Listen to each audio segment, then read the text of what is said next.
A group of sky wizards fighting against hordes of bug enemies. Kanata AJ, like the typical main protagonist hero he is, buys everyone time to escape while he destroys the enemies. Oh look, here comes the big mother beetle now. Hey wait, you mean he isn't going to take it down, but he got owned. This is a surprise. Now we move to Miss Gun, the floating academy that trains sky wizards. We hear Chloe Sevigny reading to the Sky Wizards division leader, Freon Flame, a report from the losers of a team. Records so bad that you wonder how they made it in. We have Freon's sister, Rico Flamel, who is writing in a dramatic novel way and thinks she is some sort of reincarnated goddess whose beauty has everyone jealous. So she thinks. Then you have the shy and nervous girl, Lekti Eisenak, who is probably one of those good-natured kids who wants to fight to protect, but you realize that a cat can even scare her. Finally, Misora Whitale is so bad that she has not registered a single win and is currently on an extreme losing streak. Amazing. Freon wants her to pick an instructor for them and turn those losers into winners. Kanata is on his way to see Freon when he bumps into Misora in the most cliché way. She is running late to school with a jam toast in her bread.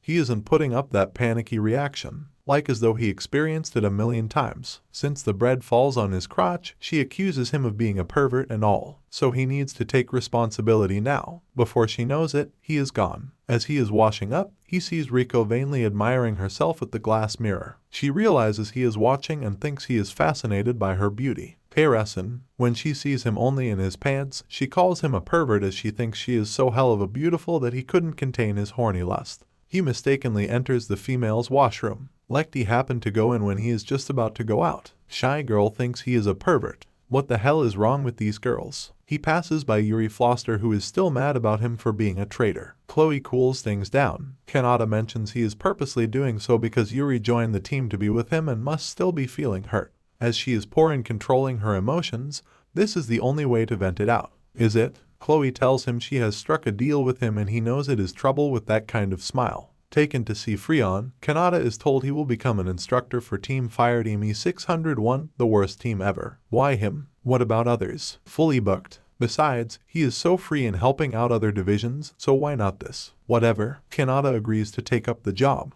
It seems Kanata's traitor reputation is for real. Wherever he goes, others are afraid of him. But he just ignores them and continues his way. The losers of E601 are talking about their experience with a certain pervert today, and speaking of which, here he comes in introducing himself and all. The first thing they do is take out their weapons. Sighs. Nobody listens to him. As narrated, when the evil bugs known as devil beetles swarm the land, humans are forced to live in the air. Kanata reads their stats and certainly it tells why they're the lowest of the lowest. I mean, get this. The lowest grade is E and they can get assessed of F in some areas. How is that even possible? Misora will not be tutored by a traitor, so this is a cue for us to know why he became so, albeit a summarized format.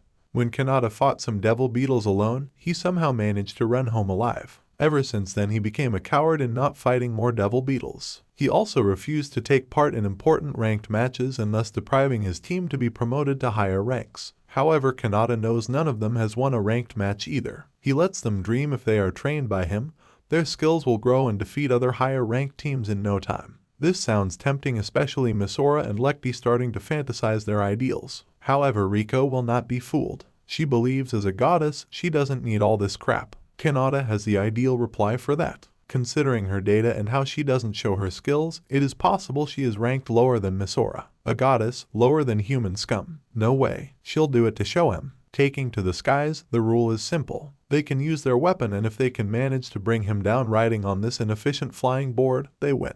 Misora, being the flustering, hot-headed one, chases after him. She easily gets fooled by simple tactics. Kanata is impressed how Lekti approached him from behind without him sensing. However, as they clash, he senses her inconsistency. Her skills are good, but it is like as though she is lost and do not have faith in using them. Rico is waiting for the right moment to snipe Kanata, but he is swift to dodge her shot.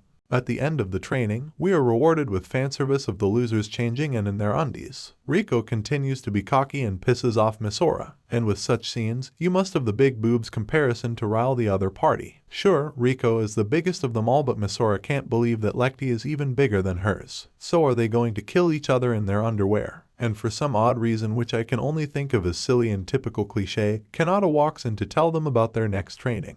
WTF. Did he do it on purpose? Did he not know this is a women's changing room? Cue for the girls to raise their weapons and call him a pervert once more. Rico refuses to join in the training. Kanata has the ideal training for the rest. Lecty is dressed as a maid and made to hand out flyers. Due to her shyness, the girls ignore her but the boys swarm over her. You can't resist a maid. As for Misora, Kanata wants her to tail Riko and find out her weakness. As Riko passes by, Kanata hugs Misora to hide their cover. He accidentally got his hands on her boobs. Oops, sorry, didn't notice it. Is he saying her boobs are so small that he didn't notice them? Quick, follow Riko or you'll lose her. Misora fails in tailing since Riko can spot her from a mile. She lets her follow her for the day. This includes watching her buy boring philosophy books. There's fun in pursuing the truth. What truth? Engineer Real Nua didn't watch where he is going and bumps into Yuri, spilling the water over his crotch. It's love at first sight for him. Lecty is done handing out the flyers and she's got a little confidence now. But Kanata has another job for her. Since this cafe is short of workers, she is going to work here. Damn, her shy personality is back and with the guys teasing her, she loses confidence and sits out. That is when she meets Misora as she hears her story. Agreeing to help her out, somehow the only other outfit is a Playboy bunny. That didn't deter Misora as she goes on to serve the guys. Kanata's pal, Lloyd Alwyn has been watching Lecty so he advises her in using Misora as a role model. Lecty gets her confidence to be like Misora. At the end of the day, Kanata sums up their training. Kanata knows about Lecty's social anxiety because when they had their training battle, she couldn't look at him in the eye. If she had done so, the fight would have been more interesting. With this maid job, she is able to help fix this problem. Kanata buys them ice cream as reward. Misora laments she has failed to find anything on Riko. She didn't even know about Lecty's condition until today. But as Kanata says, she has learned she has much to learn and that itself is progress. Misora will tail Riko again but that isn't necessary. The purpose of this training was to clarify what her weakness was. Misora is so mad that she dropped her ice cream. Wasted. Even the ice cream guy is crying. Back home, Kanata is analyzing Misora's magic reserves. It seems she has what it takes to be better than a ranker's but the magic cannon sword she wields makes it a waste of potential. Next day, he tells Misora she will be switching to another weapon to maximize her potential. However, this only makes her more upset. She will never change her weapon even if it makes her stronger. She feels sad that she has mistaken him to be a decent instructor. Wait, is she? I thought she only sees him as a pervert. She wants him to stop acting like he knows her and telling her what to do. Cue for a Mo girl to run away in tears. Misora's mom, Sosi, was one of the best sky wizards ever. Beautiful and popular, she took down an entire army of devil beetles and their big mama all by herself. And then she died. Misora has been absent from school a few days so Lecty is worried. She seeks Riko's help but the goddesses cannot be concerned with mortal worries. So she is going to ask Kanata's help instead. That irked you, Riko. Real is nervous and trying to give back Yuri's handkerchief. Here she comes but she is being tsundere with Kanata who is just playing it cool. Heartbroken, Kanata goes to Misora's house. Her dad, Gale, runs a cafe and she is not pleased he is here and saw her in her maid outfit. She excuses herself. Kanata asks about Misora's sword and it belongs to Sosi. One day she went out on a mission and never came back. Ordinary people lost memories of her and photos of Sosi are all that remained. Time for a flashback. Misora is such a cute adorable kid when she's young. Mom is such a strong woman that she could toss her in the air long enough for her to have a little romantic time with Gale before catching her fall. But being the best sky wizard means she is a klutz around the house. She cooks steak for Misora every day, floods the entire place while doing laundry and blows a hole in the wall while trying to clean the trash. Of course she is a little absent-minded too because she forgot to seek permission one night when she took Misora out for a night flight and the authorities start chasing them down. Then one day when Sosi didn't come back the usual time, Misora feared the worst. It came true when nobody remembers who Sosi is. Then the officers came in to relay the bad news. They gave the sword to Misora and that is when she vowed to use it and become a sky wizard just like her. This frustration makes Misora fail even in her training. As Kanata has heard it all from Gale, he goes see her at her mom's grave. He wants her to make a vow before her grave to give up wielding the sword. Not a chance. He asks her about the wishes of deceased sky wizards.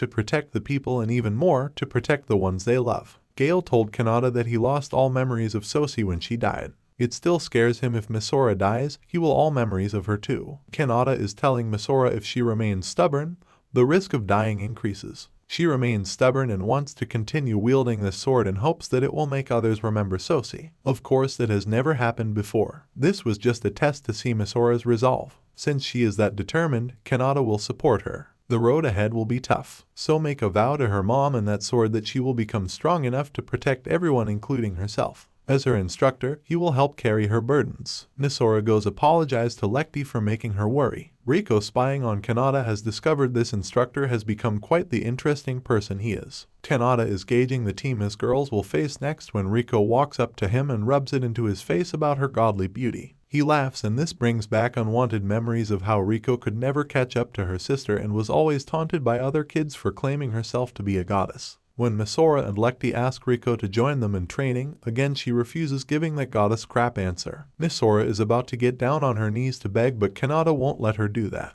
He tells Misora he is going to teach her something that will be the key to their victory. Later, Real is being a stalker watching Yuri in action. Riko thought he was doing it to her and allows him to continue, but it creeps him out as he runs away. Kanata trains Misora to use Strike Blaster. She tries out after he demonstrates. Seems it takes a heavy toll on her body. She wonders why nothing happens to Kanata, but when she takes a closer look, he is also reeling from the effect but is hiding it well. Kanata then trains Lecty, who seems isn't concentrating. She wonders if there is anything Kanata would give her like he did for Misora. Nil. The twin swords that were designed and perfected by her descendants have been drilled into her. All she needs to do is remember her training. As Riko watches, she wonders if she could grow under his guidance. She is shocked when he pops up behind her. He can guess that she has the ability to detect and see things from afar. Riko continues to explain why the Strike Blaster move will fail, blah blah blah. Kanata interjects that is Riko's strength. Her ability to analyze and decision-making are the key to victory. Wait, wasn't Misora the key to victory? Well, he didn't say there was just one key. All of them are keys to victory. But he never forced her into training, so how can he be sure she is the key to victory? Well, he was waiting for Misora and Lecty to catch up to her level. The line that seals it is when Kanata tells her if she wants to spend her life being called a loser or climb out of that zone. You decide.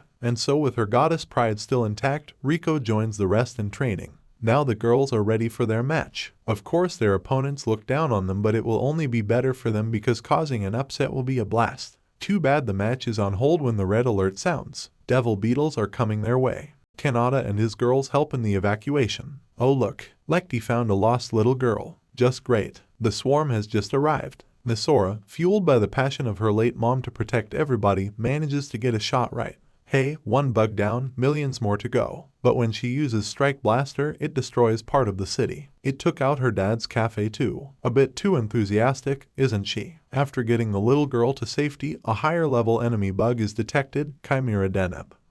Seems easily destroyed. What's the catch? There are numerous of them considering the size of the Devil Beetle's fleet. The only way to push back the swarm is to destroy all of them. Yuri is being negative. First she blames that traitor to run away first instead of helping to destroy the bugs. Thankfully Chloe and Lloyd continue to have faith in him. Just you wait and see. Kanata's plan is for his girls to take down all the chimeras. Don't worry, all the training they have done has been for this moment to survive and protect even more people. He even guarantees it as their instructor. Well, you can't lose if he puts it that way, no. The plan has Lecty taking on Devil Beetles with close combat, Riko doing long-range business, and Misora using her acceleration to approach the enemy and blast them away with Strike Blaster. Of course, with the endless swarm coming in, don't lose heart just yet. A beam almost takes out Misora, but Kanata blocks the shot. Then popping up from the rubble of Devil Beetle corpses is a giant never-seen-before Chimera Mother. So big and powerful that the city will be flattened if they don't do anything soon. I guess this means a cue for Kanata to show what he's got as he powers up, and that single blast of his blasts the big mother out from his gun.